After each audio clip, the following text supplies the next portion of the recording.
Hi అండి, అందరూ ఎలా ఉన్నారు? నేనైతే చాలా బాగున్నాను. మీకు ఈరోజు నేను గరం మసాలా తయారు చేయడం చూపిస్తానన్నమాట.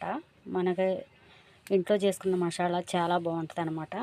ఒక 10 రోజులకు సరిపడా చేస్తున్నాను నేను. చూడండి, మిరియాలు, దాల్చిన చెక్క, జీలకర్ర, ధనియాలు, లవంగం మొగ్గలు ఇంతవరకు వేసి ఫ్రై చేయాలన్నమాట. బాగా ఎర్రగా ఫ్రై చేయాలి. నేను ఫ్రై చేసి పౌడర్ పట్టిన తర్వాత మళ్ళీ మీకు చూపిస్తాను అనమాట.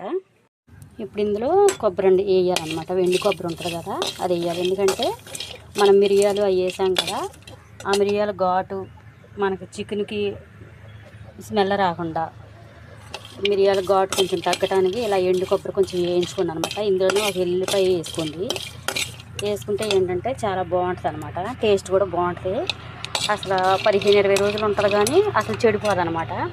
మీరు ఇలా చేసుకోండి. నాకు ఎందుకంటే మా పాపం ఎలా చేయాలో తెలియక అమ్మ ఒకసారి చెప్పవా అంటే సరే చెప్పాను తనకి. సరే ఇలా చేసి యూట్యూబ్లో పెడితే పిల్లలు చాలామందికి యూస్ అవుతుంది కదా, అందుకని చేస్తున్నాను అనమాట. చూసారా, ఇలా పట్టుకోండి అనమాట. మొత్తం ఇలా పట్టుకొని ఇలా డబ్బాలో పోసుకొని స్టోర్ పెట్టుకోండి. అసలు అయ్యేసి అంతా పోగొట్టేస్తున్నారు అనమాట. చికెన్ టేస్టే రావట్లేదు. అందుకని మీరు నేను చెప్పినవన్నీ వేసేసి ఇలా పట్టుకోండి. చికెన్ కూడా చాలా టేస్ట్ ఉంటుంది అనమాట. మన అమ్మమ్మ వాళ్ళు చేసిన టైంలో ఎలా ఉండేదో సేమ్గా అలాగే ఉంటుంది. ఇది కరెక్ట్గా 20 రోజులు ఉంటుంది అనమాట మనకి. ఆ 20 రోజులు కూడా అసలు మనకి టేస్ట్ అనేది పోదా, స్మెల్ అనేది పోదనమాట.